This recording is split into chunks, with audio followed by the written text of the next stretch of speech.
We're going. Hey, everybody. This is the first episode of the Lactating Cow Podcast.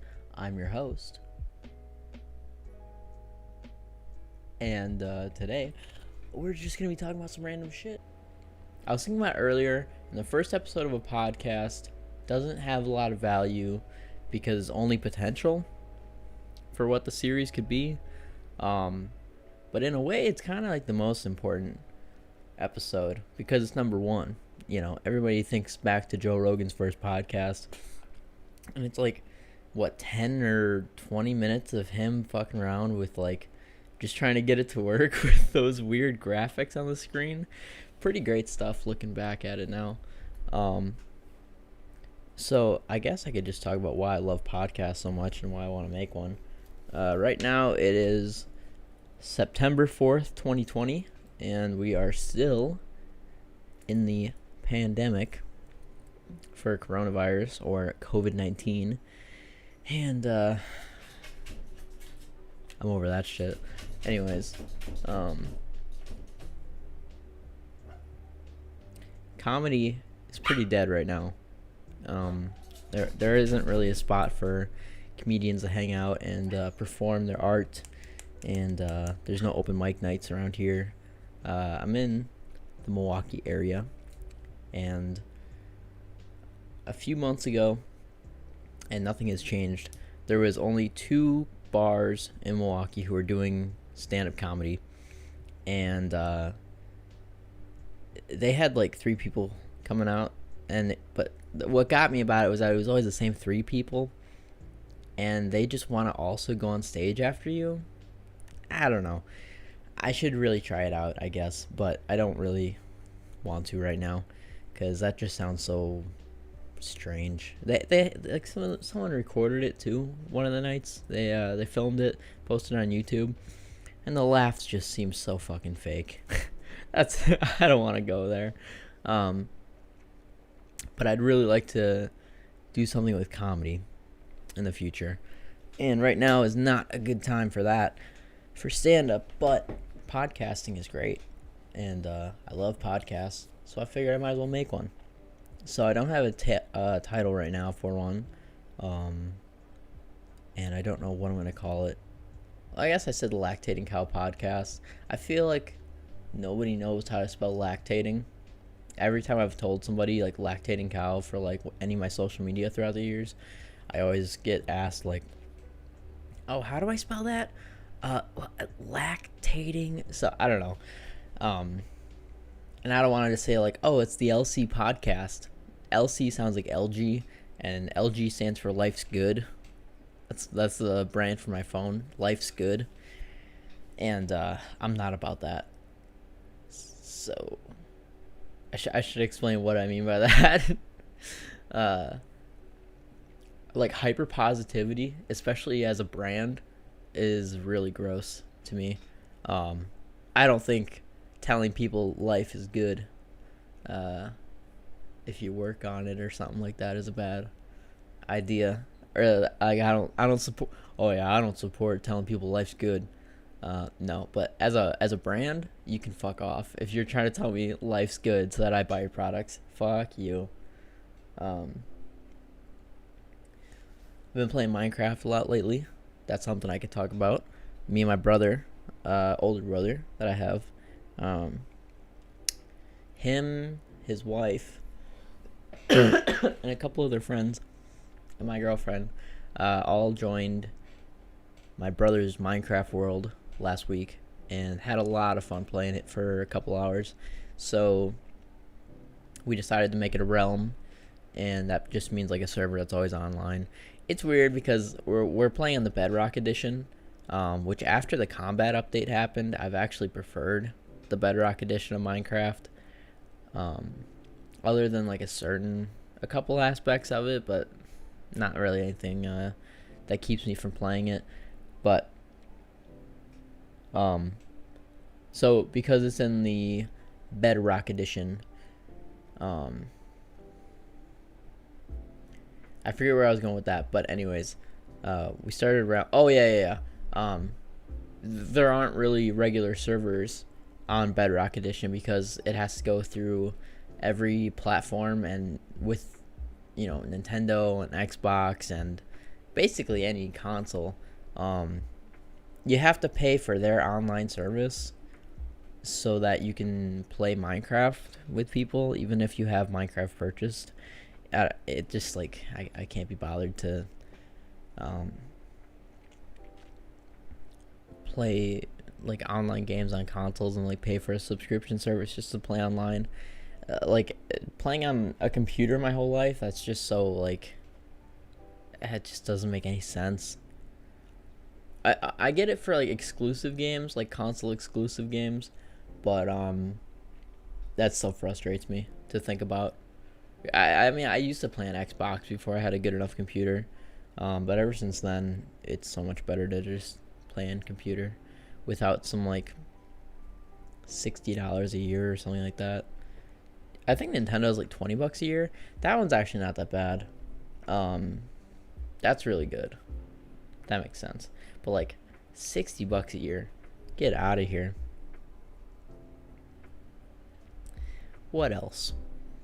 I have a list here going of things I want to build in Minecraft. I was actually gonna flip to a page where I think I have podcast topics. Sugarcane farm. I actually did build that already, and I'd like to see how that's going. Cactus farm and a bamboo farm. They're basically, I didn't know, so I've been playing Minecraft since I was 11 years old. So 2012 is when I started playing. And I've played from that time to the combat update, whenever that was. And I played for like maybe a year or two after the combat update, and I just couldn't stand it. The cooldown for swinging your sword made no sense to me, and that frustrated the hell out of me so much. Like back when this is why I prefer the Bedrock update, or the Bedrock version of Minecraft, because they don't have that swinging cooldown and like the swipe that just hits like multiple things at once, including your tamed pets. Why? Why does it? They could easily code that to just not hit your pets. Oh, it frustrates me so much. Anyways, what was I saying about Minecraft? Oh yeah. So I don't know when they added this block, but it's called an observer block, and it basically checks for a block to, I guess like a block update. If a block is placed in front of it, it detects it, and so it's really good for like automatic farms. I'm not gonna get into all that though. We all love Roblox, most of us. At this point, well, I don't know. I was gonna say at this point we might love Roblox more than Minecraft, but yeah, I don't know. I think I'd have to do a poll for that. Anyways, a trading outpost with villagers, because we have a lot of villagers, zombies in the area spawn at night, because Bedrock Edition is weird. They don't have any like rarity for structures or mobs that are supposed to be rare. I don't know what that's all about. Everything is not rare. It's really weird. Like villages are everywhere in Bedrock Edition. I have a skeleton farm, and it feels like almost every other skeleton drops their bow, and that used to feel really rare when they added like that. I don't think that was always there. No, I know it wasn't. I've been playing since like 1.1, but yeah, when they added like monsters being able to pick up like swords and stuff that you drop, or like axes and shovels and all that, it still felt rare. Like you had to get like looting on your sword to get your item back most of the time. But now on Bedrock Edition, it's like they always drop it. It's so weird. Um, and Minecraft or zombie villagers spawn in like groups of 3 whenever they do spawn. So there's like no shortage of them. It almost makes me upset, but I think that's just because I've been playing Minecraft for so long that like I kind of have insight into the past that a lot of people maybe don't, that are picking up the game these days. Like my brother didn't know you could cook potatoes. And I was like, what food source were you going with then? Potatoes have been the best food source ever since they were added. Because if you try to like raise cattle or something like that, you have to breed the cows to make another one. So say you you basically replace a cow that you kill. Like 2 cows breed, they have a baby cow, so then you slaughter one of them. You get what? At most, without like a looting sword, 3 pieces of beef? Let's say 3 pieces of beef, right? That took more land than it would have taken to get... So let's just break it down, right? That's 2 plots of land just for the wheat, and for the cows, I mean, you're probably looking at least like a 2x2 square fenced in somehow for the cows to like stand around at least. So that's 6 blocks of land. 6 blocks of land with only potatoes planted. Say like minimum you get only 2 potatoes per plot of land, which isn't really the case. Like you'll get 3.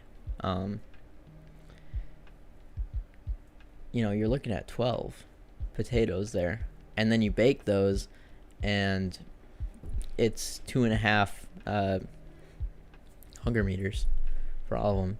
That's way more food. Way more food. Also less noise too. Yeah, logistics in Minecraft is something else, huh? Let's see. Bass Pro Shop. I'd like to build a Bass Pro Shop in Minecraft. I think the significance that Bass Pro Shop has on me, right, is in Gurney Mills Mall in Illinois. So I live in like the Milwaukee area in Wisconsin, and Gurney, Illinois.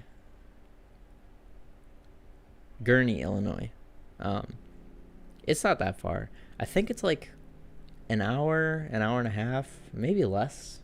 I'm not sure. Somewhere like within an hour, I think, from where I am. And I haven't been to that mall in years, but there's a big Bass Pro Shop inside of there. And they have this big like fish tank with like really big like catfish and stuff. And I remember when I was like probably 7 or something, I went there with my family, and my older brother and I were both taking turns playing this like duck hunting simulator game. Like this guy was like next to this TV with this like orange gun. I think there's 2 of them. Maybe we played it at the same time. And we were like competing for like who shot more ducks, and I won, and my brother got really mad. So it's a dear memory in my heart. So I'd love to build a Bass Pro Shop in his Minecraft world, because I think it'd be ironic.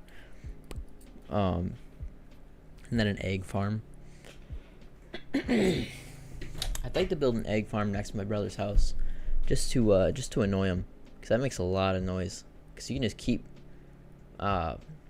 spawning chickens in like a 1x1 block, and then they just get real loud. So that's it for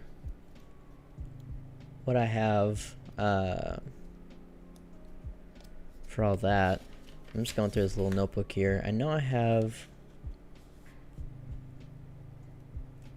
more topics written down somewhere in this book, because I was going to make a YouTube video and I never ended up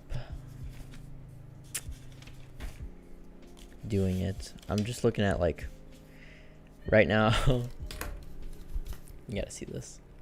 This is me figuring out cars I can afford and their gas mileage on average. Trying to find the best one.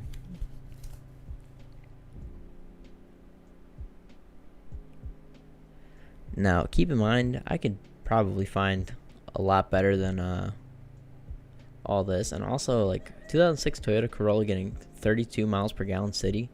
I kind of doubt that.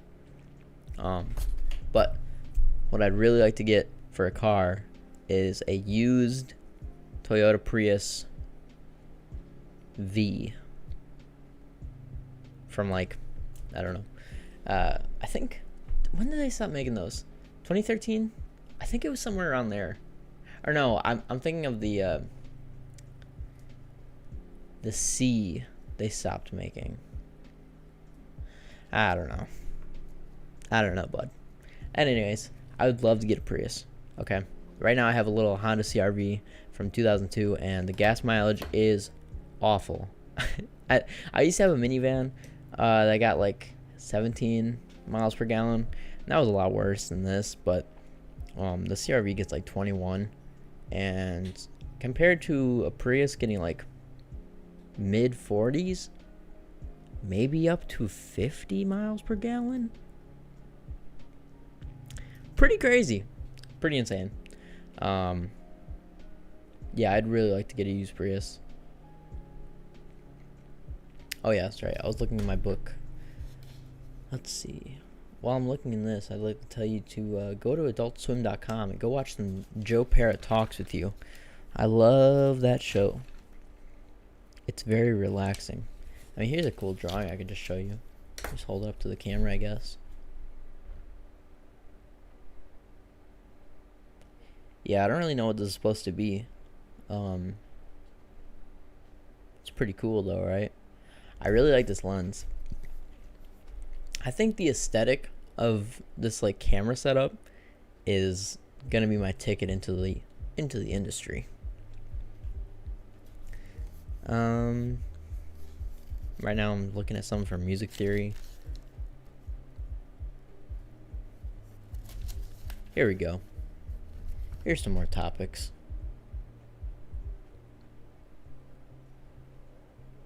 Yeah, I thought about making a podcast called the Broke Zoomer Podcast. And honestly, I think that's... I looked back at it after recording that, which I didn't record all of it. I didn't record much because I just kept retaking everything. It wasn't like this where I'm kind of just keeping it going with a little bit of pausing. That's fine, though. It's the first one. Come on now. And that's just because I was writing down topics for like money talk, like giving people advice on money, even though I'm a broke fucking teenager. Good idea, right? And I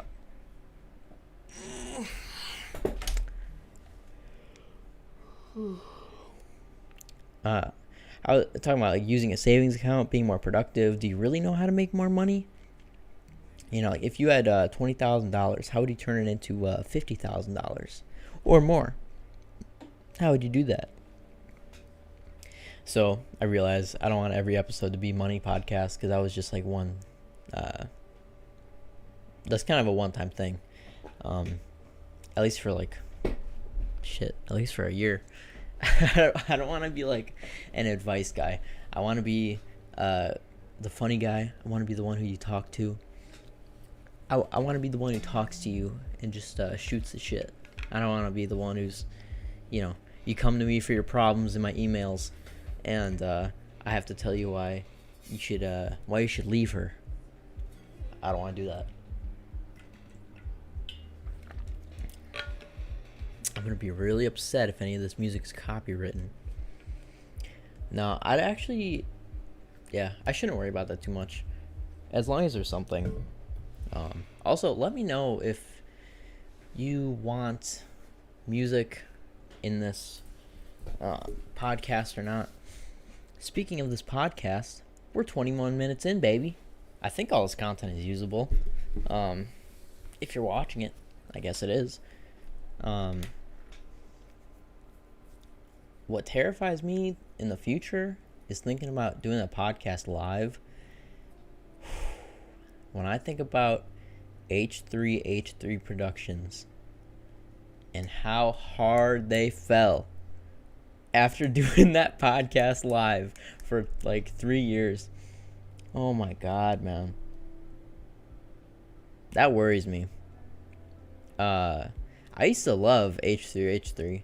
I watched them back when they were still in Israel making videos in that like really dumpy looking apartment or whatever they were with I forget what the roommate was.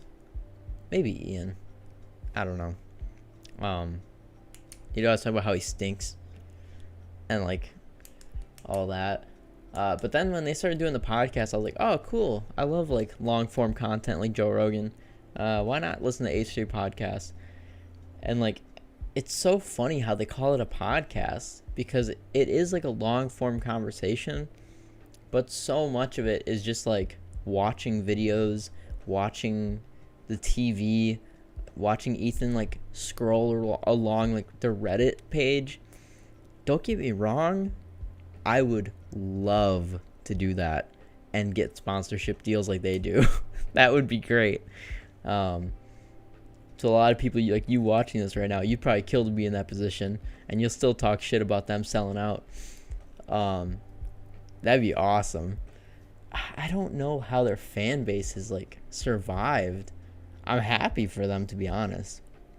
I love to see anybody succeed. Like, they haven't done, as far as I know, like anything like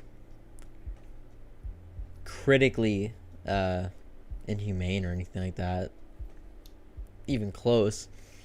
But like, I used to talk so much shit about that podcast, and it is so hard to do a good podcast. But that's kind of the thing about it, is like, why did they stick to doing it live when they had so much controversy? They survived though. They did. I wouldn't want to be in their position too that they put themselves in. Announcing who's a salaried employee and who's just an intern. Man, that's so weird. I guess it worked out for them. I don't know why I'm talking about this. I should stop. I should be door dashing right now. I've been unemployed for like most of this year. I made a huge mistake this year where I made a lot. Oh no. So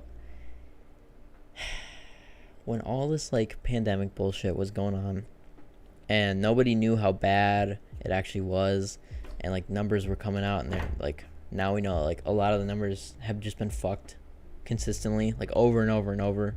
Like numbers are switching. The CDC like doesn't even know what it's recommending anymore because it just keeps recommending different fucking things.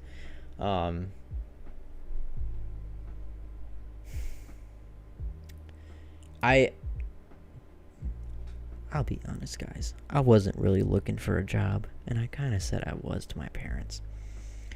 And this is the most like deadbeat shit you could do. So then it caught up with me in about, I guess like quicker than what I'd give myself credit for. And I was looking for work, and then I was actually waiting like a month, and like nobody hit me up. And then finally, when I was going to like a state park, trust me, all my gas money has been my own money from previous jobs that I have saved, okay? The only thing, it's so fucked up saying the only thing, because it's huge. I'm living at home with my parents, and they're paying for my groceries, and my phone bill, and I don't have to pay rent.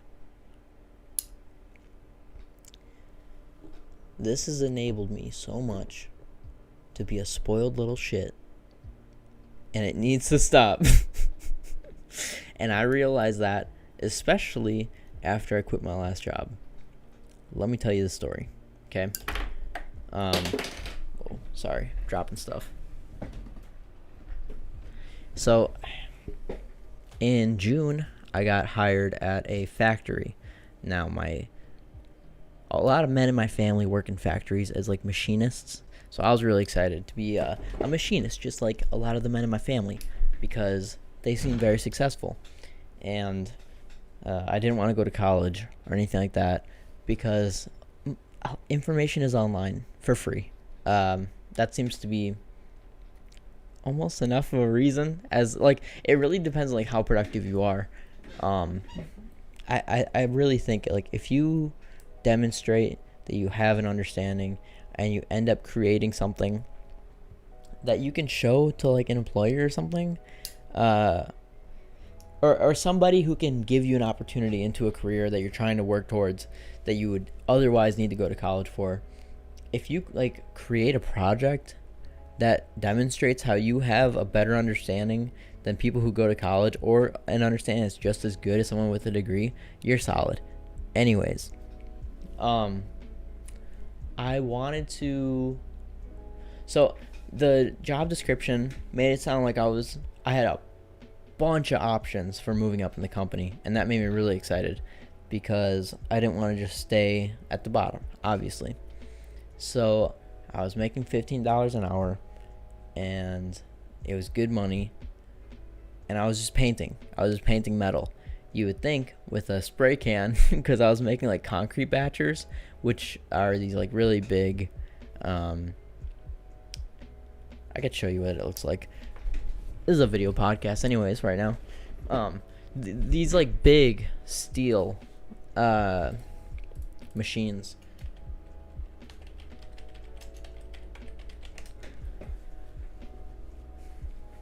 And so we there wasn't enough room in the company to here, it looks like this. There wasn't enough room on the work floor to be spray painting because there wasn't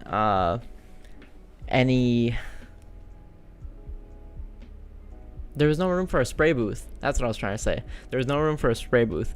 So I had to roll paint on structures that looked this big, that were this big, with a paint roller that would like, it would have like the felt or whatever that material is on the roller.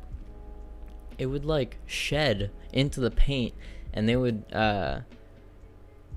I don't know, their quality control was really shit where I was working. Like straight up, they were like, oh, don't tell our competition how we're doing things because we have it all down. And I would just make like the worst paint jobs in the world, and they'd be like, oh yeah, no, that's good, just like, just make sure it looks good, make sure it's covered, make sure there's paint on it. That's pretty much all you need to do. So their standards were pretty low, admittedly. And what made me quit was that in the job description they had a million different positions listed for what I can end up moving up to, and I just didn't have a good understanding of what they actually meant. I thought it was going to be like, my expectations were all fucked. Okay, that's what it comes down to. My expectation was I was like gonna be a painter for 6 weeks, because they said something about a 6-week training period, and I basically just didn't even know what the fuck that meant, and I thought I did. So it really pissed me off when the person training me on painting was like, yeah, I've been a painter for 8 months, so I don't really know what they told you. And I was like, oh, whoa, they told me I was gonna be a painter for 6 weeks, and you've been a painter for 8 months? Oh, this place is bad news. They're lying to me. Without asking anybody anything, right? My third day there, I asked my supervisor, like, hey, so how long do you think I'm going to be a painter before I move up to do anything else? And reasonably so, her answer was like, oh, I don't know. We'll have to see. And I was like, okay. So she went and she asked the owner of the whole business, who was actually there, because it was a small company. There was probably like 13 employees, maybe more, but if there is more, it's probably like 14. It was very small, but a big factory, I guess. It's, if you guys saw this place, you would know why I'm talking about it like this.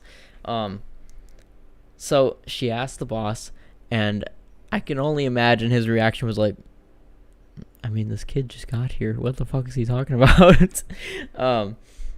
So what ended up happening was,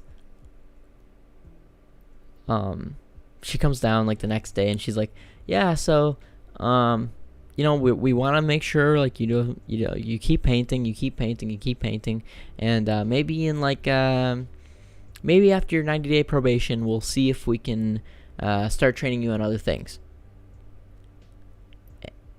And to anybody else, or to me now, if I like went back and like had this experience, like thinking about this, I would be like, damn, that's pretty quick. Okay. But I got really pissed off. And not only did I quit the job, a week and not even one day, a week and not even a whole day into having this job, like a spoiled, enabled little piece of shit kid who's fucking picking his boogers and jerking off all day with a roof over his head for free. Okay? Not only did I quit 2.5 hours into my shift. I just left.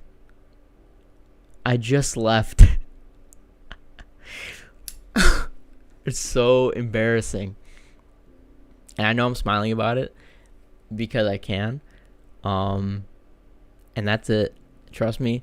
It's literally just because it's been so many months after this has happened that I've actually been doing like my best to apply around.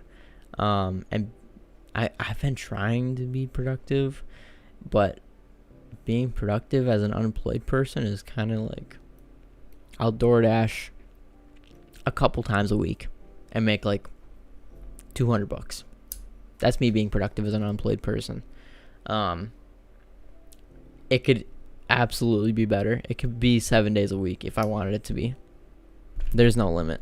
Well, there is, but you would never hit it. The limit for DoorDashing is really high because they want people to DoorDash. Anyways, so I quit. It was 2.5 hours on that next Monday, and during the first break where we got to go outside, I waited for everybody else to go inside, and my favorite coworker wasn't there, so I didn't feel bad about it. And when everybody went back inside, I went in my car and I left. And not only did I quit by leaving on my first break, working a week and 1 day, not even a day, I go into this parking lot for a Piggly Wiggly, like grocery store, across the street, like literally across the street. I could see the parking lot that I just left from where I was parked. And I sent an email to my supervisor saying, sorry to say, I quit. And what I still think about is she said, oh, hey, thanks for letting me know. It's okay. It happens. If you don't mind, would you please sign, or would you please fill out this, like, exit poll? I think she said, like, or it was like an exit survey. So it was like, oh, hey, like, did you enjoy your time working here? Like, what were some things you would change? And I never filled it out. And I think I did the right thing for that, because I looked at that and I was like, what do I have to add to this survey? Like, what value do I bring as some, like little fucking kid who just ran away from a great opportunity to make, like, $30,000 a year? Really? So yeah, that happened this year. So now, I think it might have happened for the better. I really do. Because I was going to look at more factories or retail, one of the two. And I really wanted it to be a factory, but I couldn't find any that sounded right. And I started thinking like, okay, well, that's a really small company, and the economy is a huge bubble right now because it keeps getting inflated to protect the stock market by inflating it. It's gonna pop. Like, we're in for a recession pretty soon, maybe even a depression. Like, everything has been shut down for so many months this year. So I started thinking about like jobs that can last a recession, or that could last a depression, most likely. And it's not going to be that little factory making concrete batching plants. Maybe it is. Maybe they survive. I don't want them to go under. In all honesty, like, I have a lot of respect for them, like hiring someone as young as me, and like spending the time training me and all that, instead of just hiring somebody who's like at least 21 who has experience painting, which is what they're doing now because I kind of fucked it up. I was talking to that coworker who I said was my favorite one, like a week after I quit, and she said, oh yeah, they're talking about how now they're only gonna hire somebody who knows what they're doing so that they don't have to get trained. And she ended up getting promoted because I left. I was holding her back because she was gonna have to train me, and then they were like, you just go do this other position and go make more money. So it might be the best for everybody, because she got a better position, and I found a really valuable job at the post office. I have no family who works in the post office or anything, so I had no insight into this whole world. But with the post office, like the USPS, the United States Postal Service, let me drink some water real quick. I don't want any wet mouth sounds going in your ears.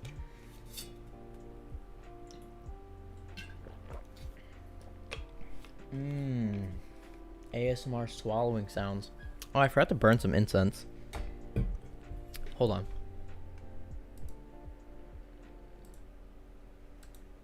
Okay, so the post office.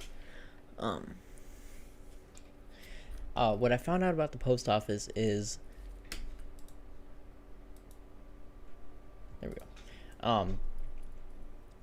When you get into the post office, honestly, I just like, I gotta pause that for a second just to talk about how excited I am to even like talk about this opportunity, because it's so freaking crazy. Okay. When you apply for the post office, you become they call it a temporary position. It's not really temporary though. It's like a long probationary period basically.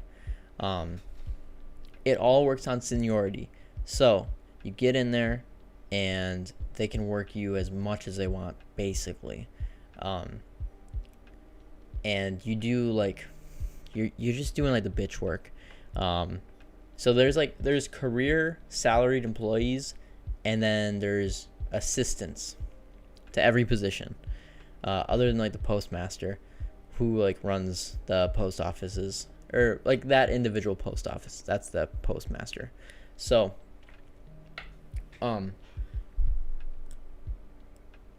say you want to be like a mail carrier assistant, right? You will deliver mail just like a regular mail carrier, but you also do the overtime that's required, and other like roles too.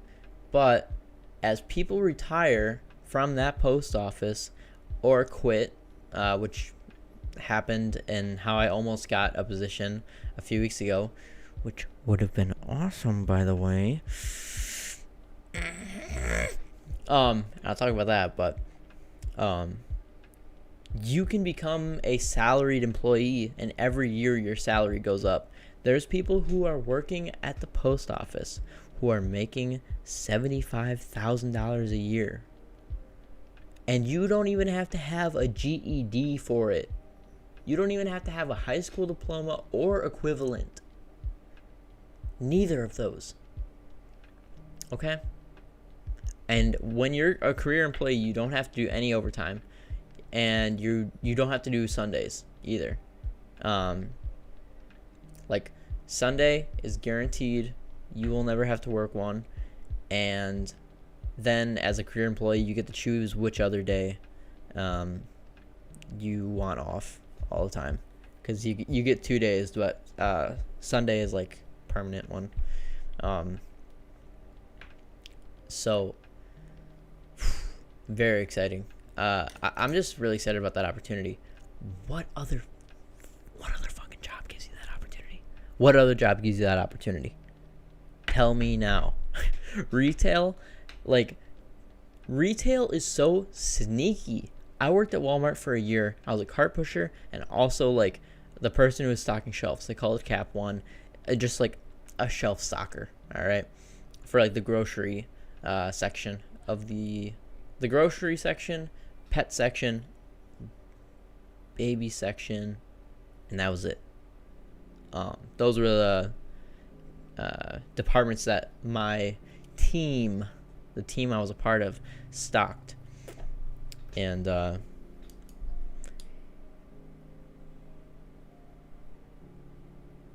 they like keep it a secret on how you become a department manager.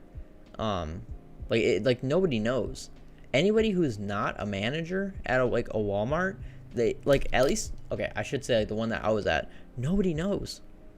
People think they know how to like increase their chances at becoming a manager or a department manager, but like nobody I was working with knew. And they were all like, this was like the saddest part about it, these people were like in their like early 60s and they had no savings. They told me that. I asked them and they were like, yeah, no, I don't have any savings. Like, nah, I don't, like, I got like a little bit of money in my 401k, but it's not enough to retire with at all. And that shit was so fucking sad, dude. And like, God, they smoked so many cigarettes, on their breaks. They would make a 15-minute break, 30 minutes, and like a 30-minute break an hour. You know, those people. I wasn't complaining because I got to join them, but when I was a car pusher, that shit pissed me off because we were usually like understaffed for like the amount of work we had to do. Like for a whole Walmart parking lot, there'd be 2 people. So it's like, you know, if you don't have both those people out there at the same time, one on like each side of like the parking lot, like you're messing up. So when you have like, you know, people like somebody in a 2-man group where 2 people are definitely required to be there, making their 15-minute break 30 minutes, fuck out of here with that, dude. Fuck out of here with that. God, that shit pissed me off. And I would tell the manager that this guy was doing this, and the manager would just be like, oh, okay, I'll talk to him. Like, how the fuck do you get into a management position if you're not even confrontational? Because he would never talk to him, and if he did, nothing happened ever until like a new manager took that guy's spot, and that guy like went. They just like swapped whatever departments they were, and the new guy seems to be doing way better. He has like the car pushers like sweeping outside instead of just like sitting on their asses, which was fun when I was a car pusher. But like, yeah, we were all looking at this like dirty fucking sidewalk. Like, why is this? Like, in reality, should a janitor have to take care of that, or like a maintenance guy? Yeah, I think so. But like, there are seriously like mornings and days, especially mornings, like before like 10 a.m. Yeah, you're not doing a whole lot. You could sweep the sidewalk and be good.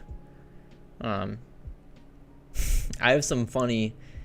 I have a picture of me working at Walmart with like over 70 carts on that electric cart pusher, and the cart pusher was rated for like 20 carts at most, and we pushed that machine to its limit. Especially in winter, I would like pull the throttle all the way back in that electric cart pusher, and even in my boots, I would just like drag my feet, and I would like crouch down. I wish I had a video of it, but I don't. And I would just let it like pull me around. It was so much fun. I wish I could do that again without doing the work of a cart pusher, because doing that in the winter was awful. Like, you have to shovel the carts out. Like, the carts just don't move. Even the electric cart pusher can't move. You can't move. Your feet just slide back. There is no pushing carts. You're just like, you're just trying to. Being a cart pusher was really interesting. I had a lot of weird interactions with people. That's probably for another episode, though. Yeah, anyways, so about like the USPS, I got really distracted there. You know, when I was working at Walmart, like, nobody knew how to become a manager. And a lot of like two of the managers there were like family to the guy who had the store management position. I think so, at least. And a lot of like kids got in from high school who like just like fucked off and like just walked around the store because their mom was like a manager there. Like, imagine that. Imagine getting away with something like that constantly because you're family to a manager at a Walmart. Not some little like Schnucks, okay? Not your little like mom and pop corner store. No, Walmart. Get the fuck out of here, dude. Man, what else? I did a poll on Instagram the other day of how many people who are following me could afford a random $500 expense. And it linked up with the polls that were done in America before COVID-19 hit, where 50% of people could not afford a $500 expense that was required out of nowhere without going into credit card debt for it, or some other type of, borrowing or loan. And that's that kind of ties back to like being in your 60s, not having enough money to retire.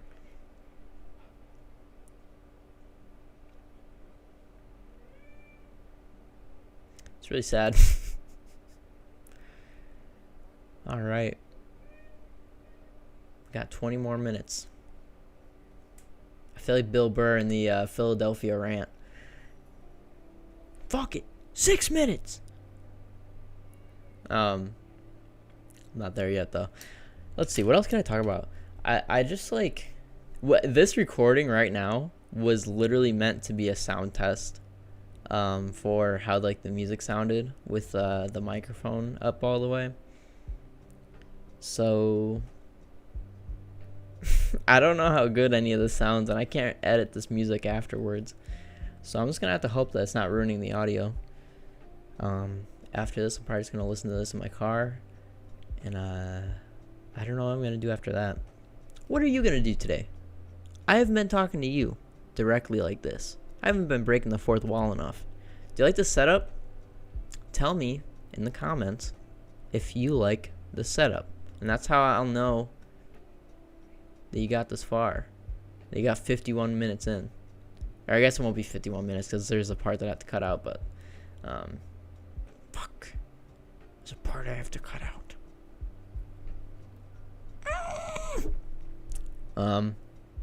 26 minutes. Okay. I can do that. This patchouli incense smells really good. You might be able to see the smoke around this area. Then again, this webcam isn't really the best, so maybe you can't. Yeah, maybe there isn't any smoke there. To watch this podcast, get the full effect, get some patchouli incense off of Amazon and burn it while watching this. That's the only way to get the full true experience. This is gonna be fun to look back on when this podcast blows up in 3 years. You see, I say that all sarcastic because that right now it sounds like a crazy idea. But if I get good at this podcasting business, it could be some serious business. I think about this a lot. Like, how successful do you have to be before, like, those sponsors that it seems like everybody has starts to contact you? Like Dollar Shave Club. I used to watch this guy called Joseph Lincoln on YouTube who had, when I found his channel, he had 20,000 subscribers. He did like a live stream for 20,000 subs, and I like tweeted out like a picture of it, and I'm happy I did, because I go look back at that like, wow, that was years ago. But when he had like 40,000 subscribers, he was getting like Dollar Shave Club ads, like Dollar Shave Club promotions. And the more when I say that out loud, like 40,000 subscribers, like, wow, how do you do that? And that's kind of it. Like, the difference between the difference between Twitch and YouTube followings is really interesting, because like on Twitch, if you have like 40,000 followers and like 10% of those people are watching you, that's incredible. Like, you're pretty big on Twitch, for at least in like the low leagues. I don't even know. I don't know if you can call it low leagues. A lot of big guys, like people who used to have like 400,000 subscribers, like Jerma on YouTube, who switched over to Twitch, now they get like 20,000 views live, and that's like a big one for them. Look, it's really impressive, and 20,000 people watching is pretty crazy. But like, there's something about it. 20,000 viewers live on Twitch feels so much more important than like 10 million views on a YouTube video. Can't explain it. You just know it's true. Just one of those things. Man,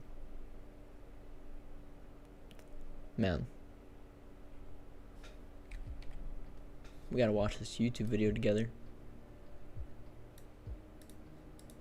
Some good content, huh? You like my transition slides too?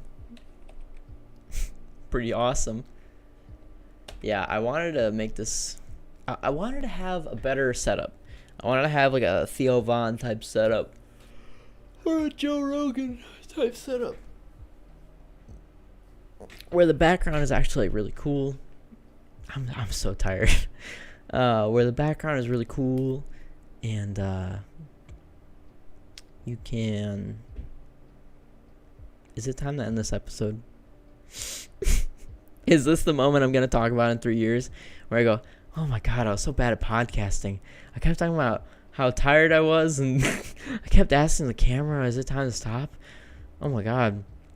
And like, I looked tired, and like, I had this crazy room set up, and I don't know what I was thinking with the music playing. Yeah, I don't know. This is the system, is to just keep creating content and posting it. Keep creating content and posting it. There it is. That's how I'm gonna grow an audience. That's how I'm gonna win big. All right. I'm gonna keep failing and getting 30 views on this thing until I win big. I need to find like a niche. I don't know. Do podcasts really? Does that apply to podcasts? Do podcasts really have a niche market intentionally, or like like a niche topic group that they always talk about? I'm sure some do. I like on Spotify, there's like business podcasts, but like Joe Rogan doesn't really have a specific type of podcast every time. It's not like He's not always focused on drugs. He's not always focused on jujitsu. He's not always talking about diet. You know, do podcasts need to have a niche? Or, you know what? What am I saying? It's all about the personality. All right. There we go, dude. I figured it out. Once people start to see my personality, once I get better at portraying my personality, or, you know, I gotta find a way to make other forms of content to promote on this podcast. I really do want this podcast to be like a place where I can just talk, but mostly I want it to be a promotional tool in the future as like a extra benefit to having this. Because when I think about Bill Burr's podcast, he's been doing that since like before Joe Rogan's, and like he definitely just does it because he loves it. But at the same time, oh my God, it's that a great promotional tool for anything, especially on YouTube, for like how the algorithm is, long form content, a lot of it. It's great. I gotta figure out a thumbnail theme. Probably. I could do it like Joe Rogan's. Fuck it.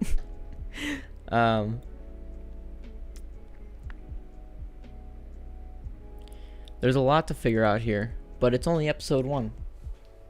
So right now, I kind of feel like that lizard on my wall. And the pretzel. You can't tell, but that's a pretzel wrapped up in twine. Preserved in the twine for years to come. I'm gonna drink some more water now. Feel free to join me. Cheers.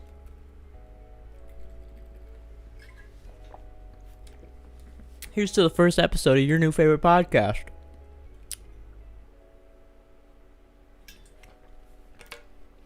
Cheers, bud. I don't know if I want to promote this on any social media that I know people on. I think I might have to listen to this back.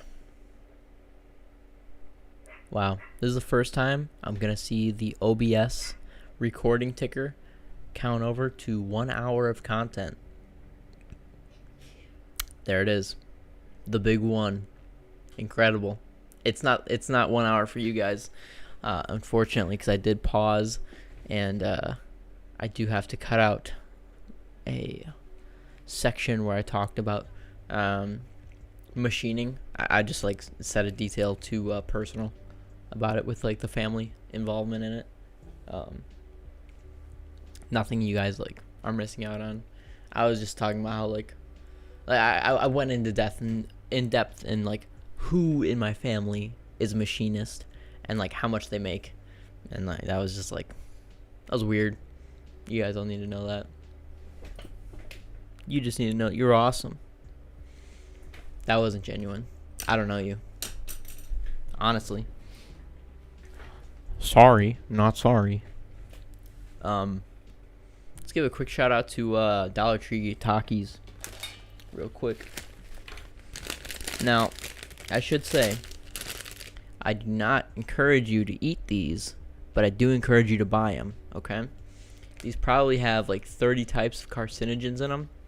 Just being honest here. Probably not good for you, but damn, do they taste good. And they are gluten-free for all you celiacs out there. Alright. You got it? $1. All I'm saying. They really are good too. The cheapest Takis I can find in my area are at Dollar General. And they are $2.10. Everywhere else around here, I'm pretty sure Takis are like $2.75. In like local grocery stores that are cheap. But, I mean, to get 2 bags of Dollar Tree Takis for the price of, like, the cheapest name brand Takis around here, it's pretty good. They definitely don't taste the same at all. The Dollar Tree ones have a different taste, but I kind of don't mind it. It's kind of like crushed red pepper flakes versus cayenne powder. They're both going to burn, but they're going to burn and taste a little different. That's kind of the only difference. I'm sure, trust me, I'm sure these Dollar Tree Takis are like 10 times more likely to give you like 2 different types of cancer or something. They gotta be. All the ingredients are like Red Lake 40. It like, what is that? Blue 40, Blue 3, Red 20. And then these things show up on like top 10 carcinogen lists. What are we supposed to do with that information? Like, Red Lake 40. What does that stand for? That sounds like the way that pedophiles communicate to each other online. Like Pizzagate type shit. Oh, I gotta censor that word. Papa John's conspiracy. We'll say that.